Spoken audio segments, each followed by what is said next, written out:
जीवन का यह वह पड़ाव होता है जब उसके जीवन में स्वयं के साथ साथ एक और जुड़ जाया करता है। आज तक जीवन रूपी गाड़ी तुम्हारी लोहे पहिए पर थी। मनोरमा के आने के पश्चात तुम्हारी इस गाड़ी को दो पहिए मिल जाते हैं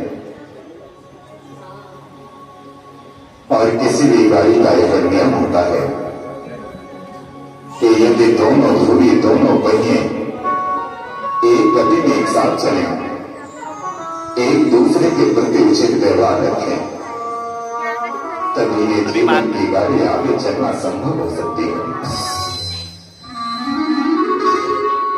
जीवन में न जाने कितनी बातें ऐसी होती हैं जो अपनी पत्नी और पति के बीच ही होती है। जीवन के न जाने कितने समझौते ऐसे होते हैं जिनमें तुम्हें आगे बढ़कर तुम्हारी पत्नी तुम्हें निर्णय देगी और हो सकता है तुम उन निर्णयों के लिए उनका विरोध भी करो,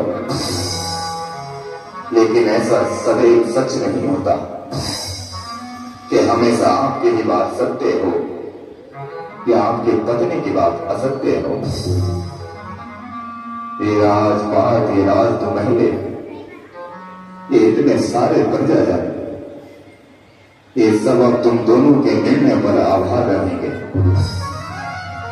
जैसा निर्णय तुम दोगे वैसी ही फलीभूत हमारी प्रजा होगी। पिताजी, आपने जो भी बात कही है मैंने उन बातों को स्वीकारा है। मैं वचन देता हूं जिस प्रकार बच्चे बाहू की कही एक एक बात बच्चे के सामान होती है,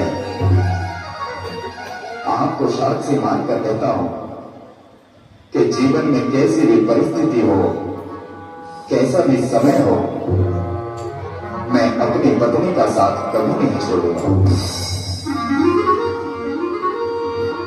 अति उत्तम। राजकुमारी मनोरमा,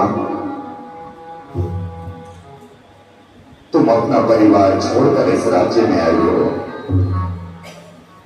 तुम्हारे पिता और माता ने तुम्हें क्या संस्कार दिए हैं, क्या शिक्षा दी है, उसकी परीक्षा यहां से प्रारंभ होती है।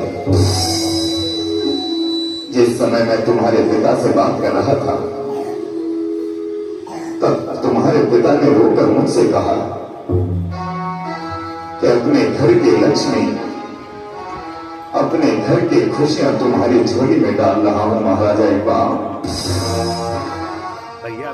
इसलिए हम तुम्हें एक बेटी के रूप में ही पसंद करेंगे, हमेशा तुम्हें एक बेटी की भांति ही प्रेम करेंगे। पिताजी, मैं बड़ी व्याकुल थी कि आपके राज्य में आकर मेरे साथ कैसा व्यवहार होगा, लेकिन मुझे पति के रूप में एक सच्चा मित्र मिला है और ससुर के रूप में एक सच्चे पिता के दर्शन हुए हैं। मैं आपको कभी निराश नहीं करूंगी। जिस तरह आप मुझे अपनी पुत्री कह रहे हैं, मैं भी आपको अपने पिता की बातें प्रेम करूंगी। मैं तो ये कहना चाहता हूं कि हमारे परिवार, हमारी इस प्रजा का सब कुछ तो तुम दोनों के हाथ में ही है। वज्रबाहु, जाओ विश्राम करो, जैसी आपकी आंखें विकास। आओ मनोरमा।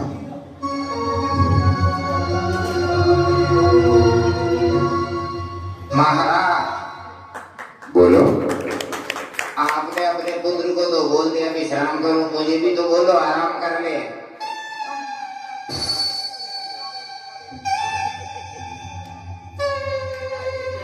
तुम मेरे साथ रहते हो, मेरे बेटे के अंगरक्षक हो तुम।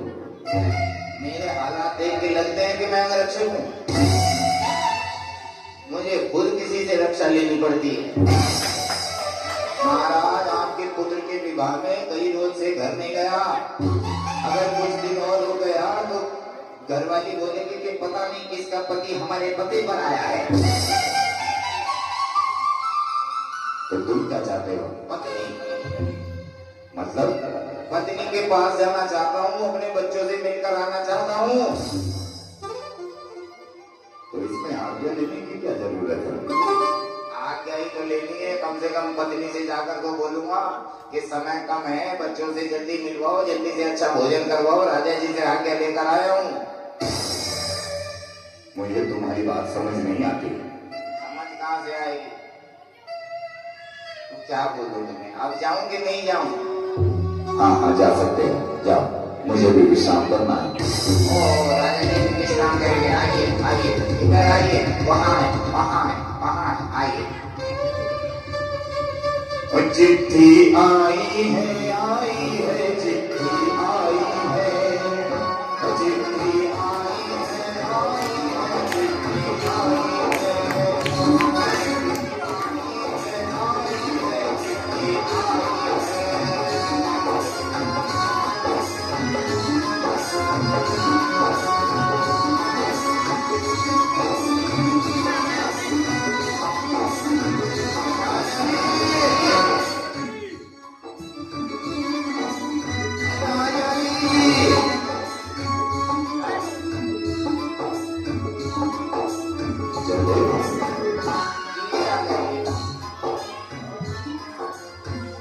बोलो। राजा जी, बोलना क्या है? जब मैं अपने घर से लौट कर आ रहा था तो किसी ने मुझे ये चिट्ठी दी है और कहा है राजा जी को दे देना। इसे चिट्ठी नहीं, पत्र कहते हैं। लेकिन देने वाले ने बोला है चिट्ठी है, तो मैं पत्र क्यों बोलूं? हमारे व्यवहार में इसे पत्र या निमंत्रण कहा जाता है। निमंत्रण उसे कहा जाता है जब कहीं दावत पे बुलाया जाता है। आपको कौन बुला रहा है? तो अब मुझे क्या करना है? अरे काला अक्षर भेद बराबर खोलो और पढ़ के सुनाओ मुझे। किसी की अपनी की चिट्ठी होती है? तुम्हारी चिट्ठी तो नहीं है। तो फिर मुझे क्यों दी? अरे तुम्हें इसलिए दी कि तुम हमारे यहाँ कार्य करते हो, हमारे दास हो तुम। अच्छा, चिट्ठी हम लाएं तो हम तुम्हारे दास, तुम चिट्ठी पढ़ो तो तुम पंकज दास।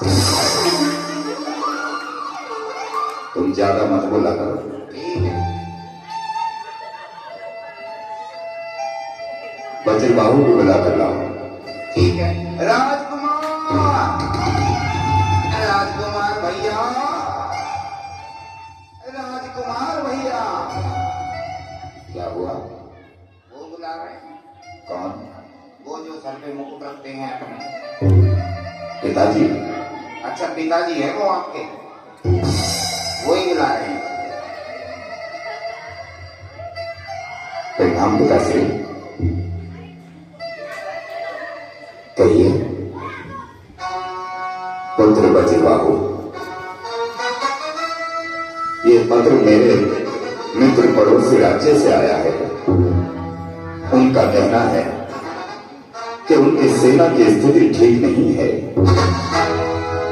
इसलिए उनकी सेना की स्थिति ठीक करने के लिए, ताकि वह शत्रु पर सटीक प्रहार कर सके, उनकी न्याय नीति और कूटनीति को बनाने के लिए तुम्हें कुछ रोज के लिए जाना होगा। लेकिन पिताश्री, अभी तो मेरा विवाह हुआ है। मैंने जी भरकर अपनी पत्नी को देखा तक नहीं है। मैं हाथ जोड़कर निवेदन करता हूं, आप अपने मित्र से कह दीजिए कि कुछ दिन और रुक जाए, कुछ दिन और रुक जाए। यदि मेरे मित्र के राज्य पर किसी ने आक्रमण कर दिया तो तब क्या उनसे तुम ये कहोगे कि तुम अपनी पत्नी के पास छुप कर बैठे हुए थे? वज्रबाहु, तुमने हमें ये शिक्षा, ये शस्त्र ज्ञान इसलिए नहीं दिया था कि समय आने पर तुम हमसे कोई भी इस तरह की बातें करो। वो हमारे मित्र हैं। हमारे मित्र तुम्हें भी अपने पुत्र की भांति प्रेम किया करते हैं। लेकिन पिताश्री, आपने ही तो कहा था कि मैं जीवन में कभी भी अपनी पत्नी को अकेला छोड़कर न जाऊं। आपने ही तो मुझसे ये वचन दिया था कि मैं अपनी पत्नी को हमेशा प्रसन्न रखूं, उसके साथ उसके सुख दुख में हमेशा रहूंगा। तुम्हारी बातों से आज ऐसा लग रहा है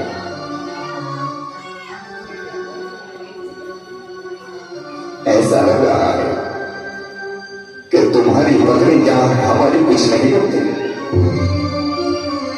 क्या तुम्हारी पत्नी 3 रोज तुम्हारे बिना न रहकर अपने पिता के साथ नहीं रह सकती? वचन तो मैंने ही लिया था, लेकिन ऐसा वचन वज्रबाहु हमने नहीं लिया कि काम काज राज्य व्यवस्था के आड़े भी तुम्हारी पत्नी का ये प्रेम आएगा।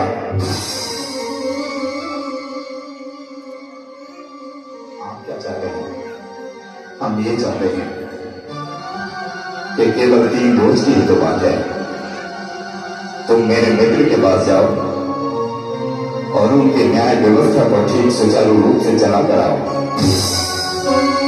यदि 1-2 दिन और रुकना पड़े तो तुम निसंकोच रुकना। मैं हूं ना,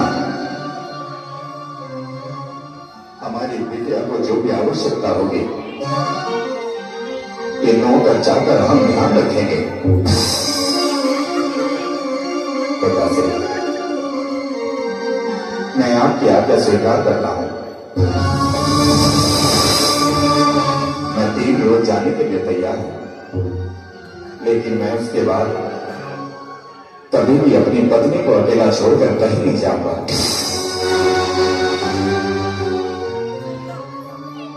अपने साथ जयदेव को भी ले जाना। मैं क्यों? अरे मैं क्यों? तुम मेरे बेटे के मित्र हो। अरे मित्र हूं तो ये थोड़ी ना किसी की न्याय व्यवस्था सुधारने चले जाओ। अभी आपके मित्र बोलने लगे कि तीर चला के दिखाओ पेट में घुसता है कि नहीं घुसता, और मेरे पेट में घुस गया तो तुम दोनों तैयारी करो और निकलने की सूचना मुझे देते जाना। राजकुमार आपके पिताजी मुझे क्यों साथ भेज रहे हैं? अरे तुम मेरे अंगरक्षक हो। अरे तुम्हें मेरी हालत देख के लगता है मैं आपकी रक्षा कर सकता हूँ? तुम्हें साथ तो चलना ही होगा। अरे साथ चलना नहीं होगा, मुझे ऐसा लगता है पड़ोसी राज्य में जाकर राजा पहलवान जो होगा वो मुझे अपने महल के ऊपर लगाएगा, मेरे ऊपर तीर भाले चलवाएगा। तो क्या हुआ? मैं अपनी पत्नी को छोड़कर नहीं मरना चाहता। तो मैं ये चाहता हूँ जब मैं मरूं मेरी पत्नी भी मेरे साथ मरे। तुम चलने की तैयारी करो। आपका कहने का ये मतलब है कि अंतिम बार अपनी पत्नी से मिल के आ जाऊं? ऐसा कुछ नहीं होगा। तो वैसा भी कुछ नहीं होगा। जाओ और तैयारी करो। ठीक है, कर लेते हैं।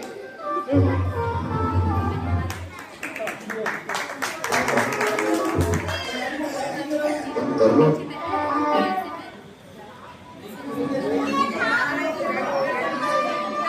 आज इसलिए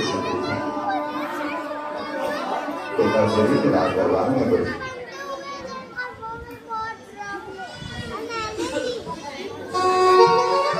तो केवल 3 रोज की ही बात है। उसके बाद किसी के पर भी कोई भी संकट आए, सूर्य इधर का उधर हो जाए, लेकिन वज्रबाहु अपनी मनोरथ नहीं जाने वाले। मुझे उनकी सैन्य व्यवस्था की टुकड़ियों की तैयारी करानी है।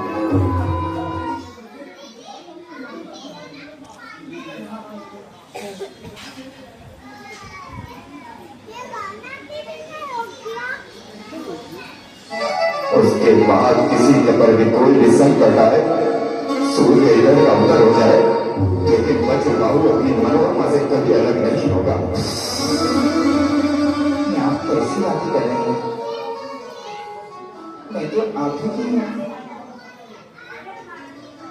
आप अच्छी तरह से सोचें, मैं आपको छोड़कर कहीं नहीं जाने वाली।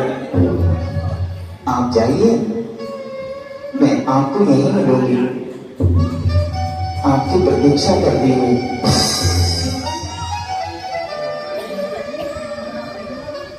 तुम भी कह रही हो कि मैं चला जाऊं? हाँ, आपकी प्रतीक्षा करना चाहती हूँ। ठीक है, मुझे घर तक तो छोड़कर आ सकती हो। हाँ, चलिए, आइए।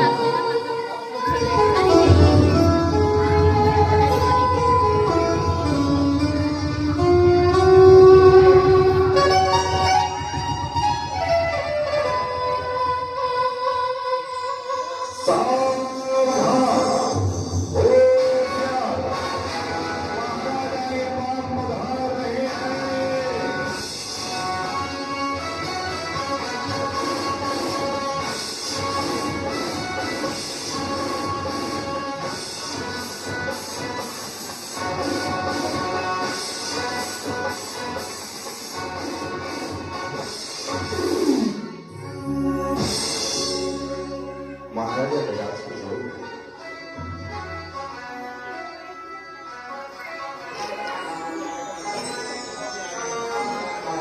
आपकी जय हो। आपके धर्म ध्वजा हमेशा ऊंची रहे। मकर ध्वज, तुम कब आए? राजा जी, आपकी प्रतीक्षा कर।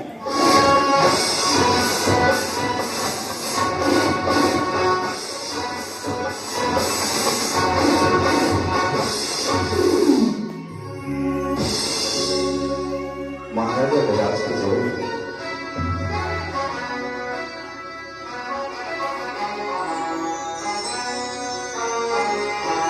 आपकी जय हो। आपके धर्म ध्वजा हमेशा ऊंची रहे। मकर ध्वज, तुम कब आए? राजा जी, मैं बस अभी आया हूं। परिवार में तो सब ठीक है ना? हमारे संधि जी,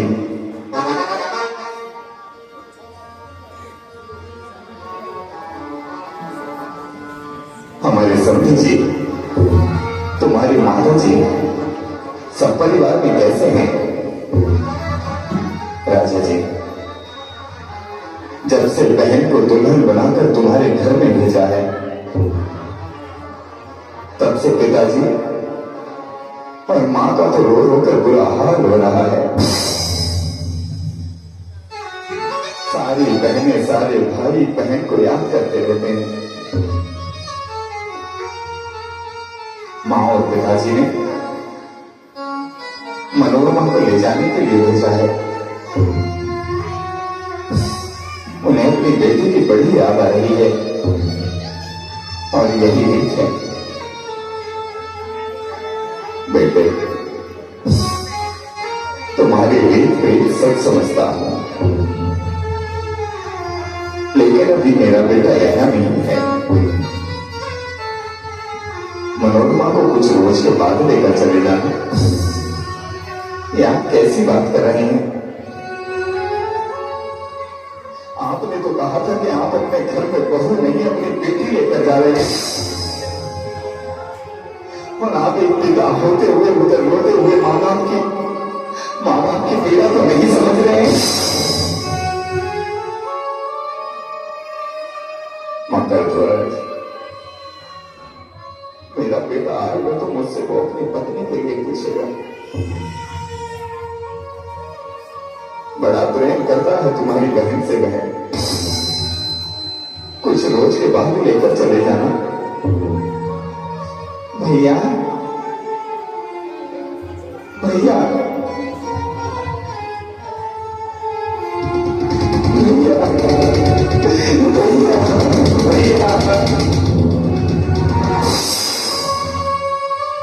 भैया, माँ कैसी है? पिताजी कैसे हैं? मेरी कैसी हैं? बहना, जब से तुम आई हो सबकी का रो रो कर बुरा हाल हो रहा है। जब से तुम इस घर में आई हो लगता है उस घर की सारी खुशियां मिट गई हैं। माँ और पिताजी तो बड़े रो रहे हैं। पिताजी तो बार बार तुम्हारा नाम लेते हैं और चीख चीख कर रोने लगते हैं कि मेरी बेटी मेरी बेटी। पिताजी पिताजी मेरा भाई आया है। यदि आप कहें तो मैं क्या अपने माँ और पिताजी से मिलने जा सकती हूँ? मैं उनसे गले लगकर जी भर कर रोना चाहती हूँ पिताश्री। मैं अपनी माँ और पिताजी से मिलना चाहती हूँ, मिलना चाहती हूँ।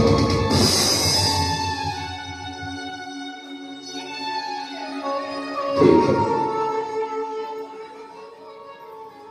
तुम जा सकती हो। ले जाओ मगर एक पिता माता को रोता हुआ मेरा मैं कैसे देख सकता हूं? ले जाओ।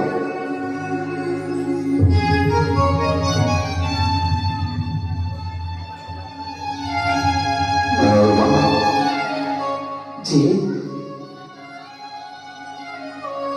मेरा बेटा तुमसे बड़ा प्रेम करता है। बार बार कहने पर भी 2 दिन का समय नहीं निकाल पाया। बेटे, मेरे बेटे के प्रेम का सम्मान रखना, सम्मान रखना और शीघ्रता से लौट कर चली आना। जैसे आपकी आज्ञा पिताश्री, जैसे आपकी आज्ञा।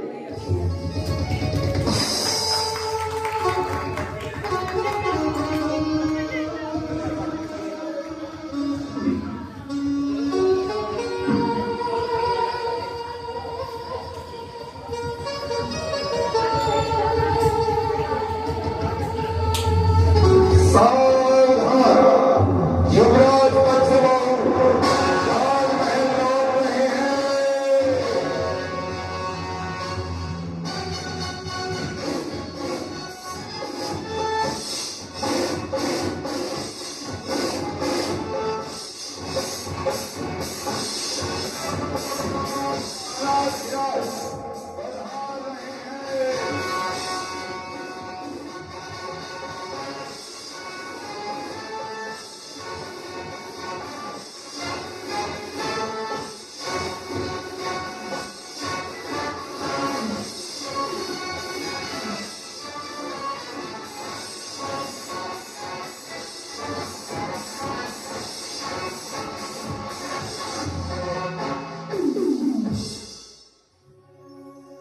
राजमहल में सब ठीक तो है ना? हाँ बेटे, सब दास दासी, अरे सब ठीक है। सब सैनिक और द्वारपाल। ये तुम कैसी बात कर रहे हो? अरे 3 दिन हुए हैं तुम्हें गए हुए। अरे भला क्या बदलेगा, सब अच्छा है, सब बढ़िया है। जयदेव, हाँ, मैं पिताजी से पूछ नहीं पा रहा हूँ। क्या नहीं पूछ पा रहे हो? मैं ये नहीं पूछ पा रहा हूँ क्या नहीं पूछ पा रहे हो? कि जब मैं राजमहल में प्रवेश कर रहा था तो मनोरमा मेरी आरती के लिए क्यों नहीं आई? तो मैं क्या करूं? पिताजी से पूछो कि वो क्यों नहीं आई। कौन? आरती? मेरी पत्नी। अच्छा ये बात है। राजा जी,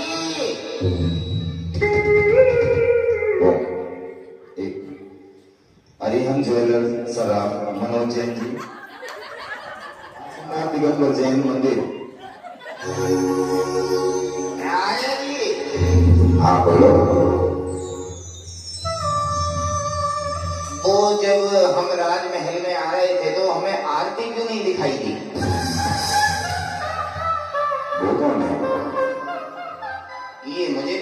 है कौन वो? तुमसे किसने पूछा? पूछा है काले चोर ने, तुम्हें बताने का काम है, बताओ मुझे। राजकुमार, तुम्हारे पिताजी जो चिल्लाकर बोल रहे हैं मुझे नहीं पता। तुमने बोला क्या था? मैंने तो ये बोला था वो कहाँ है? वो कौन? आरती। अरे मोर कहेंगे, मैंने ये बोला था जब हम प्रवेश कर रहे थे मेरी पत्नी मेरी आरती के लिए क्यों नहीं आई? अच्छा ये बात है, तो मैं जाता हूँ, फिर पूछ के आता हूँ। अरे इधर सुनो। राजा जी, बोलो। जब मैं महल में आ रहा था तो मेरी पत्नी को देखा था क्या तुमने? मैं तुम्हारी पत्नी को क्यों देखूंगा? तुम मुझे देख सकते हो तो पत्नी को क्यों नहीं देख सकते? राजकुमार, तुम्हारे पिताजी पत्नी नहीं देखते। तुझे कह क्या रहा हूँ और तू कर क्या रहा है? मुझे समझ नहीं आ रहा। पिताजी से जाकर कहना कि पिताजी राजमहल में सब कुछ तो दिखा है लेकिन आपकी बहू नहीं दिखाई दी। अच्छा, ये पूछना है, ठीक है। राजा जी, बोलो। बहू देखने चले क्या? किसके लिए? मुझे क्या पता, तो कहाँ जाना है? बहू देखने। तू कह क्या रहा है? मैं वो कह रहा हूँ जो मुझसे लोग कहलवा रहे हैं। तुम कुछ कहना चाहते हो बेटे? बजरी बाबू जी पिता से मैं ये पूछना चाहता हूं कि जिस समय मैं राजमहल में आया सभी नौकर जाकर अपने स्थान पर थे, आप समय से राजमहल में आ गए लेकिन पति घर में प्रवेश कर रहा है और पत्नी उसका सम्मान करने नहीं आई। मैं कुछ समझा नहीं। बेटे, जिस समय तुम बड़ों से राज्य में गए हुए थे उस समय तुम्हारा पत्नी का भाई तुम्हारी पत्नी को कुछ रोज के लिए लेकर चला गया।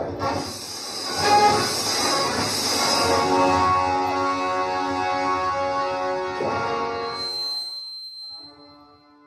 मेरी पीठ पीछे कोई भी आएगा और मेरी पत्नी को लेकर चला गया? ऐसी बात नहीं है। बात यह है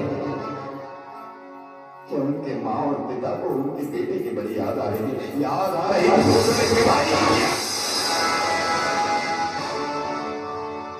अगर मैं अपनी बेटी से इतना ही प्रेम है, इतना ही लगाव है तो तुरंत लगाकर उन्हें याद ही नहीं आया।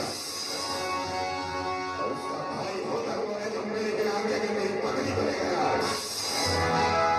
और अब होने होने जिसने मेरी पत्नी को जाने के लिए आ गया। मैं समझ गया था कि मेरे साथ कुछ अच्छा हो रहा है। अंतिम रात में उसने मुझसे कहा था जिस समय मैं लौट जाऊंगा उस समय हाथों में थाली लेकर मेरी आरती के लिए खड़ी होगी। ये क्या है? बेटे तुम किस तरह की बातें कर रहे हो? एक साहस और नीति पड़ा हुआ विद्वान राजकुमार इस तरह की कुछ बातें करना। तुम्हारी पत्नी का एक पिता का अधिकार नहीं है? क्या तुम्हारी पत्नी हमारी कुछ नहीं लगती?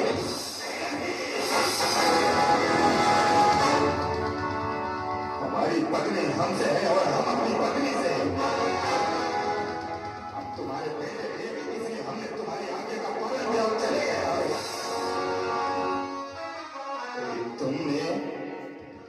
तुमने अपने शब्दों का जाल मेरी पत्नी पर बिखेर कर उसे दूर भेज दिया। मैं उसके बिना नहीं रहूंगा। मैंने आपसे पहले ही कहा था कि वही 3 दिन है, उसके बिना मैं नहीं रहूंगा। बेटे तुम ये किस तरह की बातें कर रहे हो? इतनी रात है, इतना आंधी तूफान है और तुम हो के अपनी पत्नी के पास जाने की जिद पर लगे हो, पति से मांगो। अरे जिस समय दुनिया को यह पता लगेगा कि पति भाव अपनी पत्नी के प्रेम में पागल होता है, मारेंगे लोग हमें। अब सुबह तक की तो बात है, जैसे ही सूर्य की किरण निकलेगी हम तुम्हें स्वयं रखने का उसके पास भेज देंगे। लेकिन भगवान के लिए जब तक हाथ छोड़कर कहता हूं हमारी चाहना बरकरार है।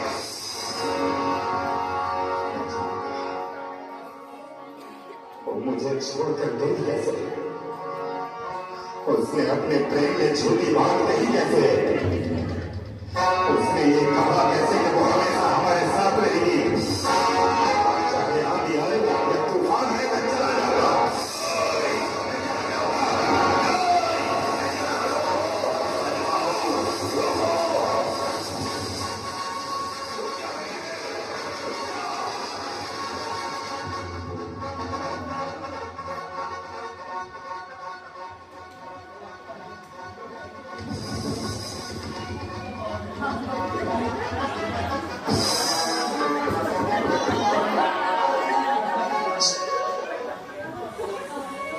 इतनी रात में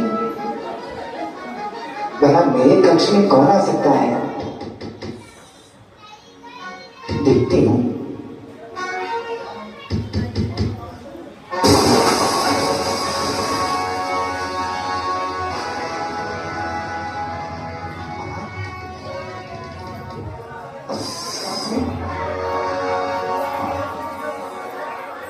मैं तुम्हारे प्रेम में तुम्हारे बिना इस रात रह नहीं पाया,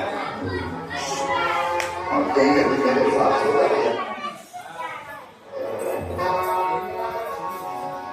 तुमने तो कहा था कि जिस समय हम राजमहल में लौट कर आएंगे उस समय हाथों में थाल लेकर तुम हमारी प्रतीक्षा कर रही होगी। देखो मनोरमा, तुम्हारा पत्र बहु तुमसे इतना प्रेम करता है कि आज ही की रात हमने तुमसे मिलने का प्रण किया और तुमसे मिलने चले गए। मुझे विश्वास नहीं हो रहा, हमारे दोनों के राज्य में बीच में इतनी विशाल काय नदी है। इस मौसम में अक्सर वह नदी शाम तक रहती है। रात्रि में कोई नाविक भी नहीं होगा। तुमने उस नदी को कैसे मार किया? मैं भी यही सोच रहा था।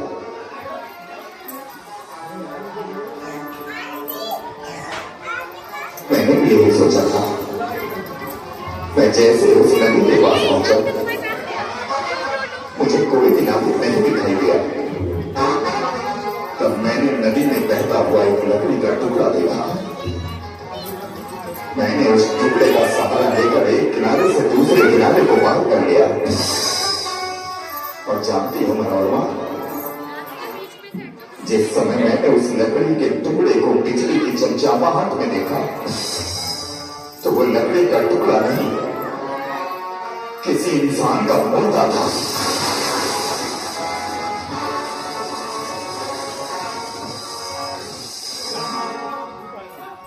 प्रेम में इतने अंधे हो गए हो, प्यार में इतने अंधे हो गए हो कि लकड़ी और इंसान के शरीर में अंतर तक नजर नहीं आया। पिताजी सोचेंगे कि उनका पुत्र पत्नी से मिलने के लिए रात्रि के इस शहर में निकल आया है, तो उन पर बड़ा क्या प्रभाव पड़ेगा? प्रभाव पड़ेगा। पिताजी बचपन से ही जानते हैं कि पति बाबू हमेशा तिल निश्चय के लिए जाना है। और तुमने तो मेरे से प्रेम करती हो। अगर प्रेम न किया होता तो तुम्हारे राजमहल में मैं इतनी ऊपर चढ़कर कैसे आ जाता? तुमने भी तो खिड़की से एक कपड़ा बांध कर लटकाया हुआ है। मैंने तो ऐसा कुछ नहीं किया। मैं दिखाता हूं, आओ। ये कपड़ा नहीं, ये तो शर्म है।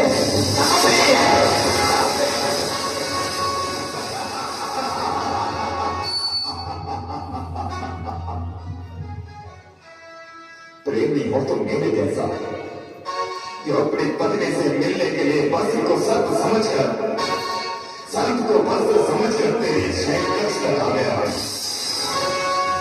ये बोल, तुझे आखिर ऐसा कौन प्रेम कर सकता है, और तुझे यहां लेकर कौन आया? भाई मकर ध्वज के साथ आई थी। मकर ध्वज मेरे खुशी भरे जीवन में खुशियां का साथ। मकर ध्वज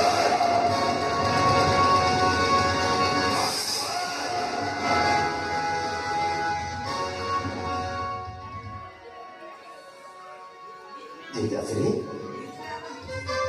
आप और इस समय आप आई कैसे? महल के जो सभी द्वार बने, मेरी पत्नी को याद हिम्मत कैसे हुई?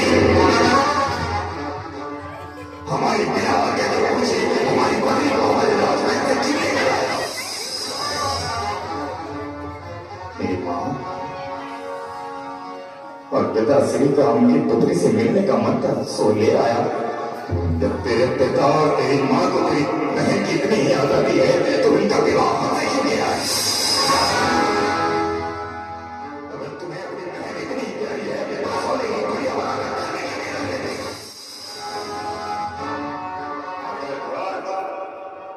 ये जीवन की आखिरी और पहली गलती है मेरी, इसलिए इसी समय अपना रथ निकाल और मेरी पत्नी को रथ में बैठा कर मेरे राजमहल में छोड़ कर आओ। किस तरह की बातें कर रहे हैं? वो भाई है मेरा। भाई है, इसीलिए छोड़ रहे हैं। मनोरमा, छोटी बात अधिक हो जाए उससे पहले तू यहां से निकल। इसी समय रथ तैयार करो और चलो मेरे साथ।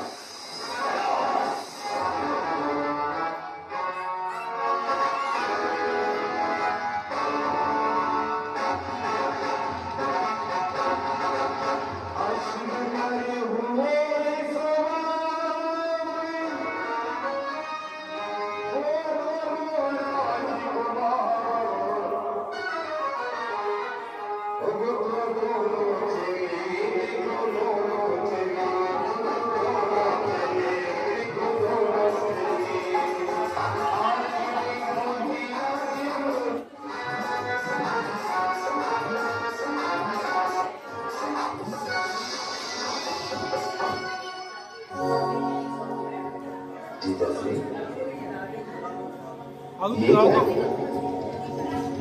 आपने रथ क्यों रोक दिया?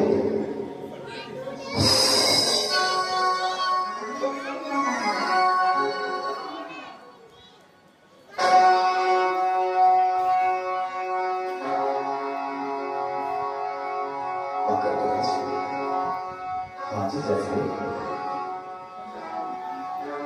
वो जो लड़के बैठे हुए हैं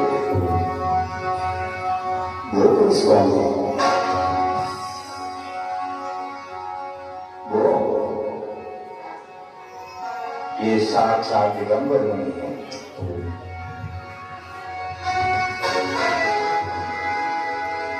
दिगंबर मुनि? हाँ, ये साधना जो कर रहे हैं। कैसे साधना? अरे इतनी बरसात हो रही है, यहाँ भी तूफान लग रहा है। क्या इस साधु के माँ बाप, इसके भाई बहन इसकी तनिक की चिंता नहीं करते? अरे कम से कम इनके तन पर वस्त्र तो डाल ही देते। अरे कम से कम आकर इनके भोजन की व्यवस्था, इनके छोटी मोटी छोड़ने की व्यवस्था कर ही देते। आप कैसी बात कर रहे हैं जीजा से? ये दिगंबर साधु हैं और दिगंबर साधु वही बनता है जो इस संसार की वस्तुओं के साथ साथ अपनों का भी परित्याग कर देता है।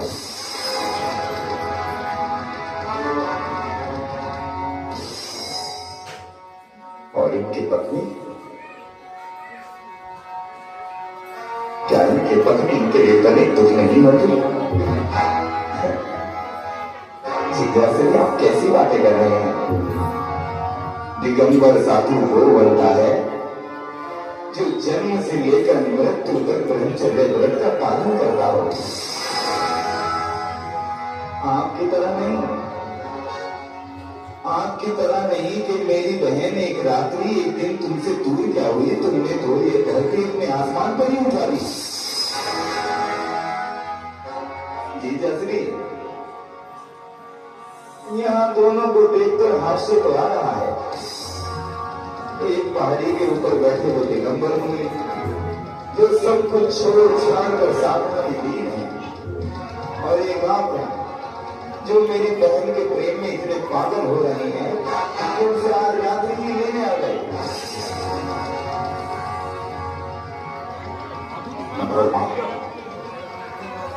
जाने की मैं सदर रहा है कि तेरा भाई ये शब्द हमारी छाती को भी नहीं जा रहे। अपने अश्कु पर बैठो और चलो आश्रम, चलो राजवाड़ी की ओर। अरे जीजा जी रुको तो, तुम मेरी लहना के बिना जी नहीं सकते। और एक उन दिगंबर साधु को तो देखो, चाहे धूप हो, सर्दी हो या बरसात हो, इनके शरीर पर ना एक वस्त्र होता है और न इनमें मोहमाया होती है। ये आपकी तरह इतने हीरे मोती सोना चांदी नहीं पहना करते थे जसरी। अरे कुछ नहीं, बहनी देना वो क्रोधित हो उठेंगे। तुम्हारी बहना, मेरा और उनका जीजा साले का रिश्ता है, और जीजा साले में थोड़ा बहुत हास्य तो होता ही होता है। जीजा जी, आप अपने आप को देखो, दिगंबर मुनि को देखो। चुप कर, तेरा कहने का ये अर्थ है कि मैं तेरी बहन के आंचल से बंध कर बैठा हूं।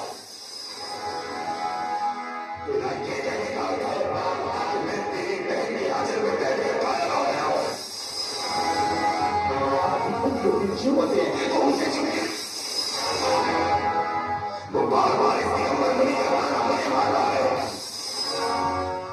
भगवान के लिए आप चुप हो जाइए, आप दोनों चुप हो जाइए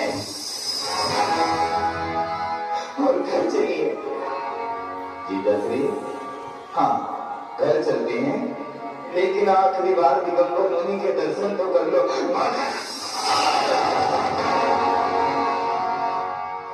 क्या कहना चाहता है तू? तू ये कहना चाहता है कि ये जो साधु बैठा हुआ है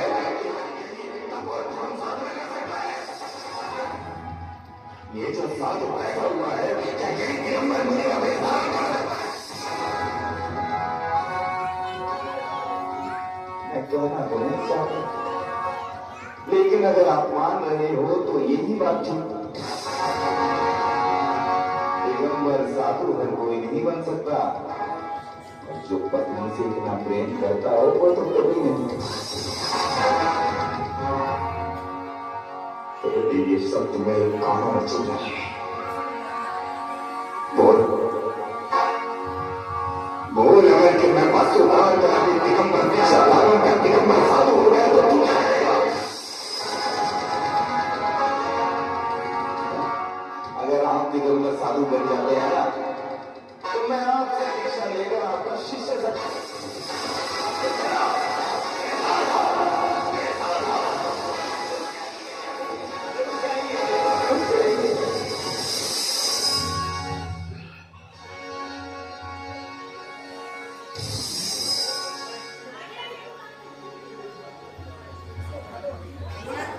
आइए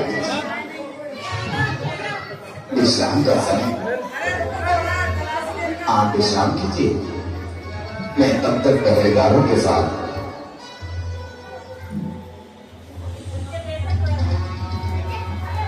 पहरेदारों के साथ कुछ मंत्रणा कर लेता हूं। बैठिए।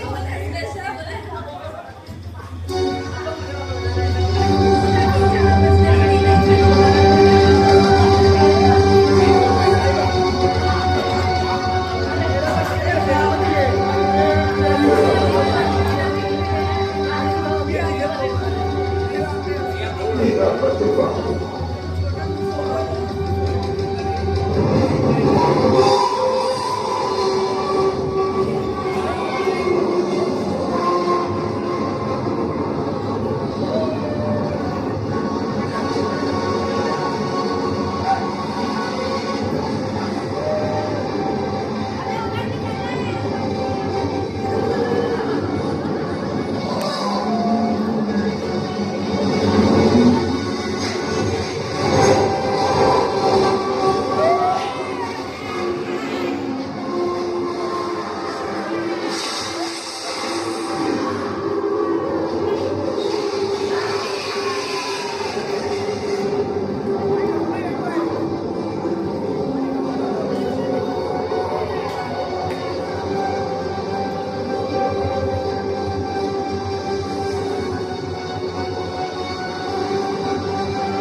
मैं तो आपके द्वार के बाहर ही खड़ा हुआ था।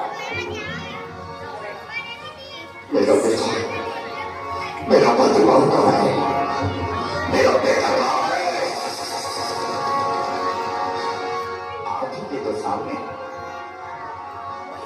बहू बिटिया को लेने गया है। कहीं बकरी, ऐसा लग रहा है कि कोई बहुत बड़ी अनुभूति होने वाली है। उसमें उसकी कामना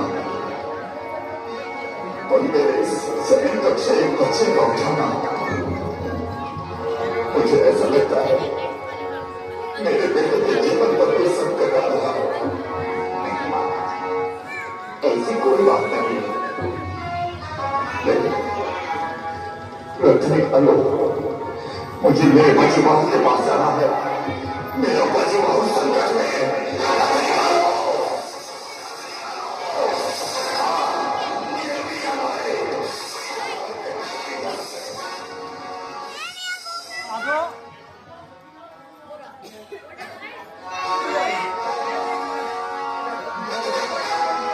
यही है ना वो दिगंबर मुनि।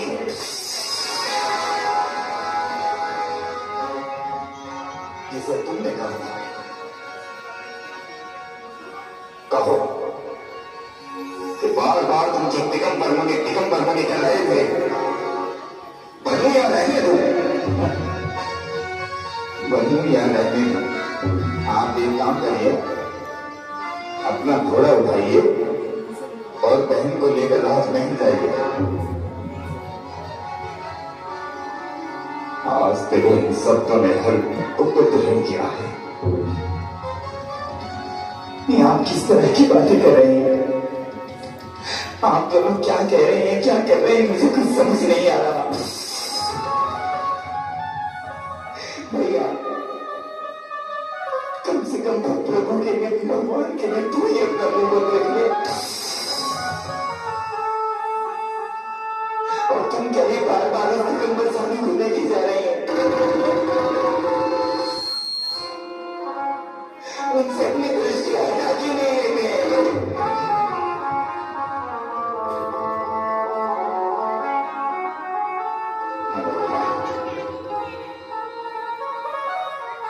इस समय रहते हो जाता तो बड़ा ही अच्छा होगा।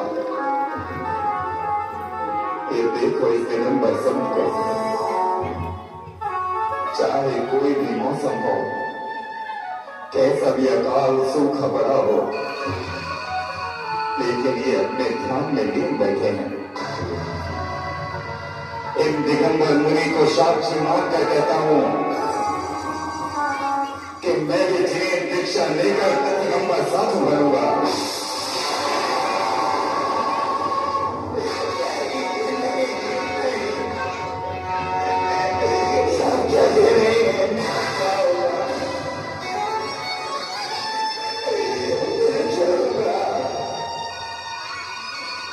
मैं इस क्षण के पश्चात आजीवन के लिए अपनी पत्नी का परित्याग करता हूं।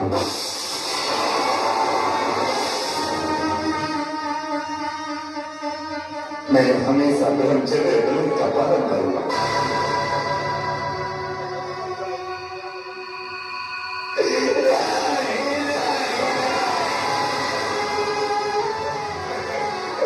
मेरा जीवन खत्म हो जाएगा। भैया, मेरा घर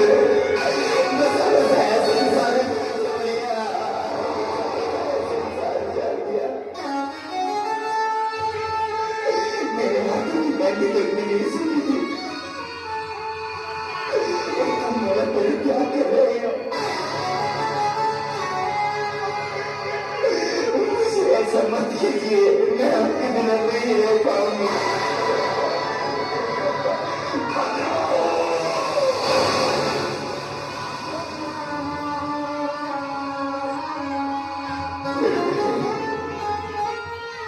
तुम चिंता होना बहू, तुम लोग ये मार्ग में रुके क्यों खड़े हो? मैंने एक ऐसा स्वप्न देखा, मुझे बाबू ऐसा लग रहा था कि कोई तुझे मेरी गोद से उठाकर ले जा रहा है। पिताश्री, पिताश्री, आपका स्वप्न सच हो गया।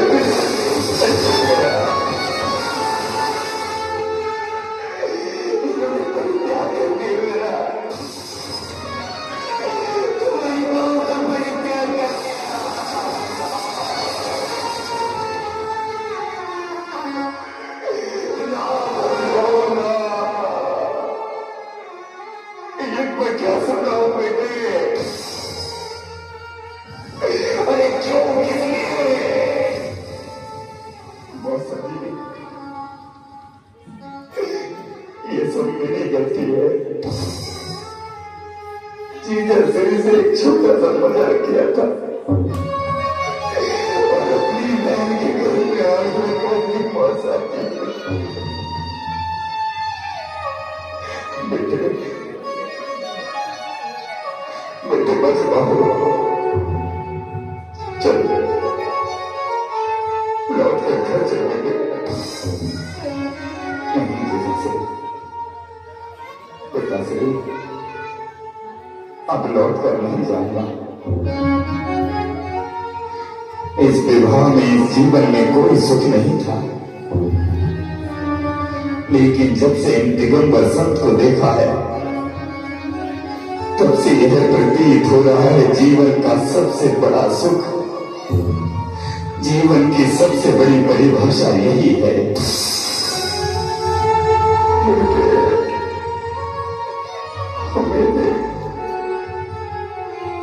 अपने नई नवेले तुरंत तुझे हम से कोई भी तेरे बिना नहीं रह पाएगा, कोई भी नहीं रह पाएगा।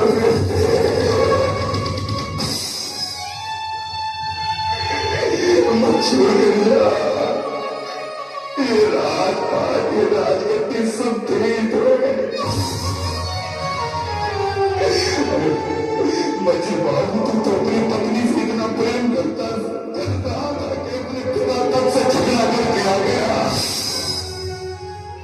अरे जो अपनी पत्नी के बिना एक रात तक नहीं रह सका, वो अपनी पत्नी को बुरे में हम क्यों करना? अरे तूने तो मुझे वचन दिया था कि कभी अपनी पत्नी को नहीं छोड़ेगा।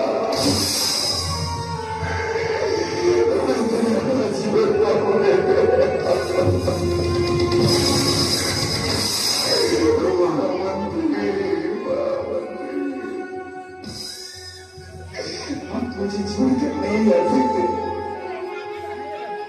मेरे भाई की गलती को दंड मुझे क्यों दे रहे हो? मुझे क्यों दे रहे हो मेरे भाई की गलतियों का दंड? क्यों दे रहे हो? मुझे छोड़ के मत जाना।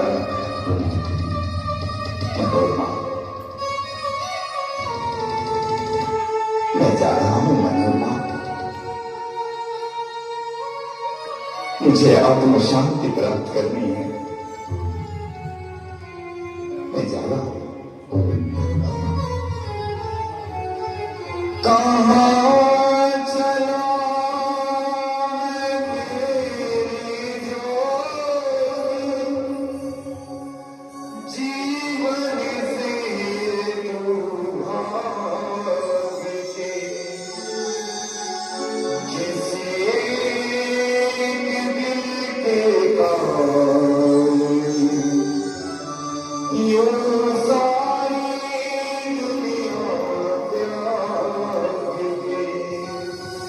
छोड़ दे सारी दुनिया किसी के लिए, ये मुनासिब नहीं आदमी के लिए। प्यार से चीज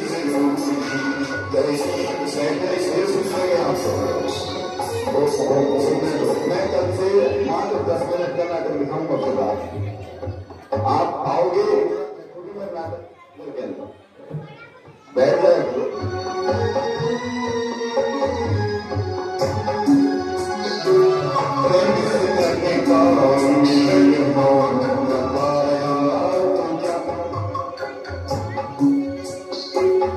मुझे नहीं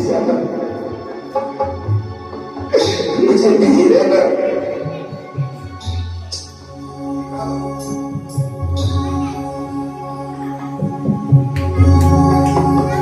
मनोरमा, ये अंतिम मिलन है हमारा।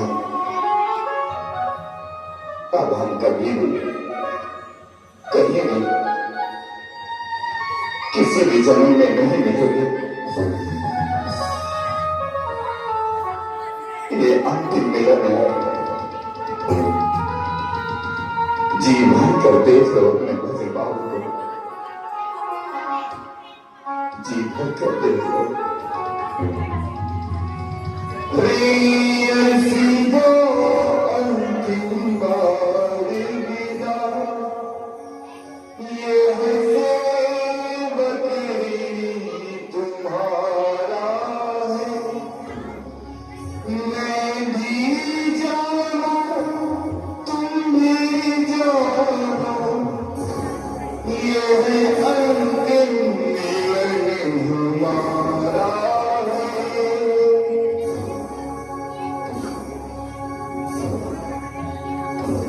मैं मात्र चरण से दूर चला, इसका दारुण संताप मुझे, पर यदि करता मैं विमुख होऊंगा, जीने से लगेगा पाप मुझे।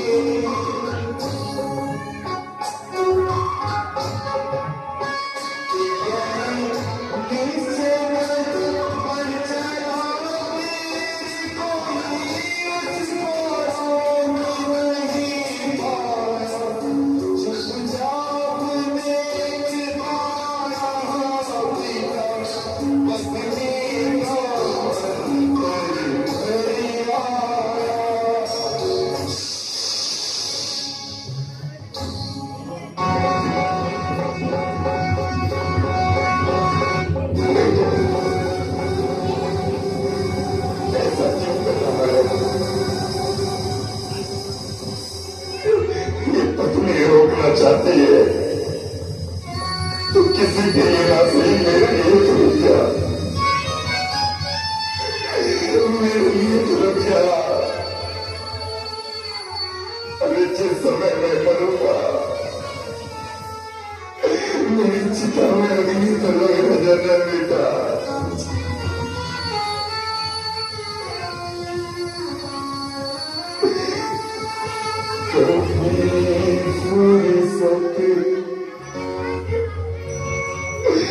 वो बेटे की रीस निभा जाता, जब बात निकले गाने को, अरे जी में आग लगा जाना।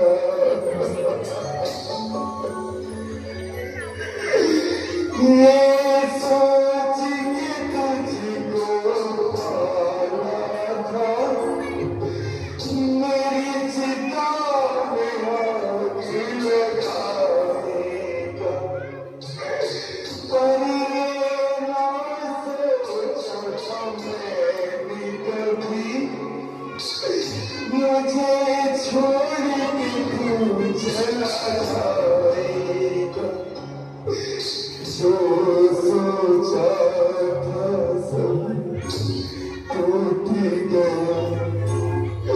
टूटेगी फिर बचा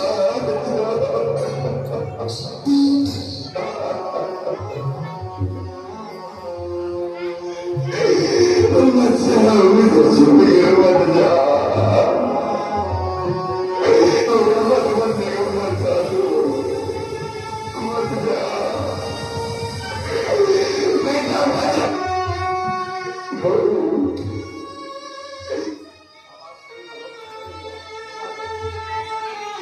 ये क्या हो गया? अब तुम कैसे जियोगी? मासा जी, ये गलती मैंने की थी,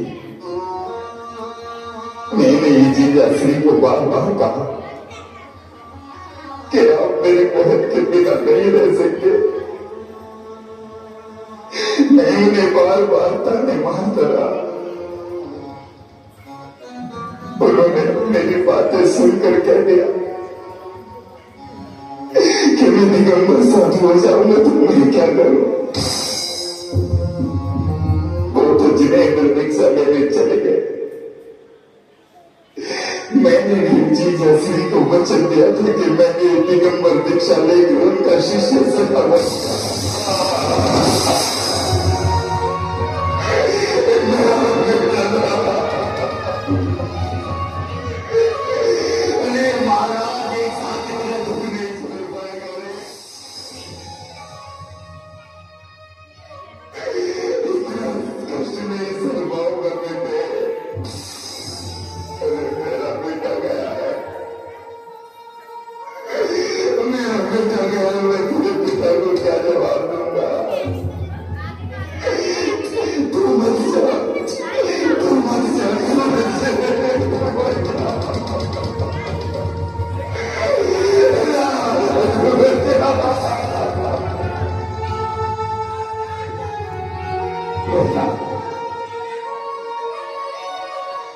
तेरे संसार में आंख मैंने ही लगाई है। जीजा श्री को गुरु बनाकर हमेशा उनके सेवा करूंगा। हमेशा उनकी सेवा करूंगा। और चला पंछी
मैंने तेरे पिताजी को वचन दिया था। तुमसे कहा था कि तुम्हारी बेटी को अपनी बना के रखूंगा। बेटी अपना हाथ मेरे हाथों में डाला, वचन दे,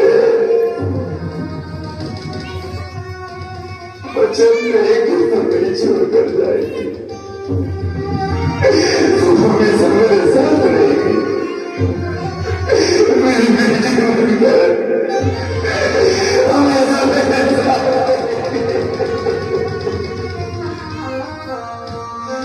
हाँ पिताजी, मैं हमेशा आपके साथ रहूंगी। मेरे पति दिगंबर दीक्षा धारण कर दिगंबर मुनि हो गए। मेरा भाई दीक्षा लेकर उनका सेवक हो गया। मैं आपके के साथ रहूंगी, लेकिन क्या आप अपनी बेटी की खुशियों का ध्यान रखेंगे? हाँ बेटी का ध्यान, लेकिन मुझ बूढ़े को छोड़कर मत जाना। मुझ बूढ़े को छोड़कर मत जाना। बताओ बेटी चाहिए, क्या खुशी है दीदी? मेरी खुशी ये है कि जिस प्रकार मेरे भाई और मेरे पति आत्मकल्याण के लिए निकले हैं, मैं भी आगे का दीक्षा लेकर अपना कल्याण करूं।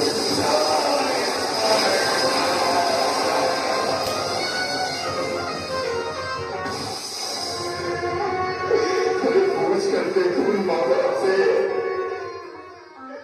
जिनका बेटा दीक्षा लेकर साधु बन जाता है, अरे वो माँ बाप इतना रोते हैं, फूट फूट कर रोते हैं कि हमारा बेटा साधु हो गया। अरे ये इतनी बड़ी समाज जो हमेशा कहती होगी कि हमारे जैन धर्म में दिगंबर साधुओं की संख्या देखो, दिगंबर साधु जितने देखोगे उतना धर्म बढ़ेगा। लेकिन कौन ऐसा है, कौन ऐसा है जो कहता है कि मेरा बेटा दिगंबर साधु बने? साधु सबको चाहिए, लेकिन बस साधु अपना बेटा ना। अरे देखो मुझे, देखो आज मेरा पूरा परिवार दीक्षा लेकर सन्यासी हो गया। मैं कैसे जीऊंगा? मेरी चिता को अग्नि देने वाला सन्यासी हो गया। मेरे वंश को आगे बढ़ाने वाली मेरी बहू भी ये सन्यासी हो गई। पिताजी,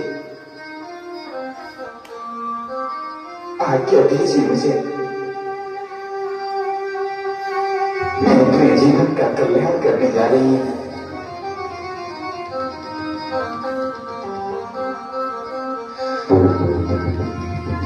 मेरा आशीष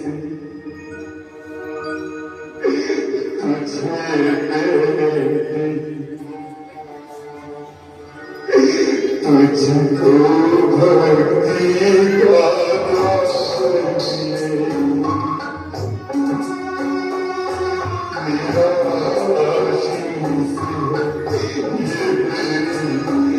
तुझको भक्ति का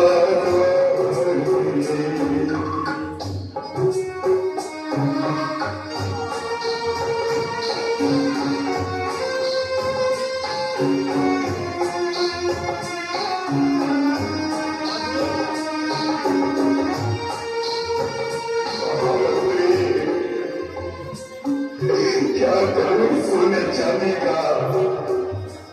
अरे क्या करूं इन तेरे मोतियों का? अरे क्या करूं इस धन संपदा का जब इसे कोई भोगने वाला ही नहीं बचा? अरे क्या करूं मुझे कुछ समझ नहीं आता, मुझे कुछ समझ नहीं आता महामंत्री। महाराज, आप मेरे साथ आइए। ये तो कल्याण है कि आपने ऐसा पुत्र पाया जो अपना जीवन इस समाज के लिए दे रहा है। उसने तो कहे उपाधि प्राप्त की है, जिस उपाधि को पाने के लिए सभी बिल्ले तरसते होंगे। कैसे उपाधि? अरे देखो इन दिगंबर मुनियों को ना इनके तन पर वस्त्र है, ना इनके पास में सामने। कैसे रहेगा मेरा बेटा, कैसे रहेगा? महाराज विराट, इस समाज में ऐसे भी लोग होते हैं कि जो वस्त्र पहनकर बार बार इस समाज को नंगा कर रहे हैं, लेकिन तुम्हारे पुत्र ने वो मार्ग चुना है जो स्वयं नग्न रहकर इस समाज को वस्त्र पहनाएगा, समाज को वस्त्र पहनाएगा। आइए महाराज, मेरे साथ आइए।